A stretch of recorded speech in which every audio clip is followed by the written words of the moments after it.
Hello everyone! Welcome to my channel. For today's video, tuturuan ko kayo kung paano nga ba mag-convert ng PDF to Word. Okay, so without further ado, let's start. First things first is search nyo yung ilovepdf.com. And then, once na ma-open nyo na, go directly sa Convert PDF. So, as you can see, marami kayong pwedeng i-convert dito. Hindi lang Word but also Excel, HTML, and so on. So for now, itatry natin itong PDF to Word. Okay? Click lang natin and then select PDF file. For example, ito.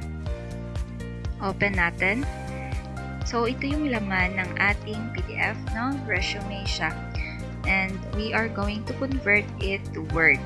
Click lang natin and then as you can see, pwede na natin siyang i-download. So, open natin and as you can see, naka-Word na siya.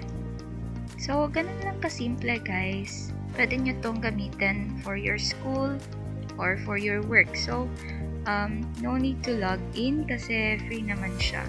So, yun lang guys. Thank you so much for watching and I hope na may natutunan kayo.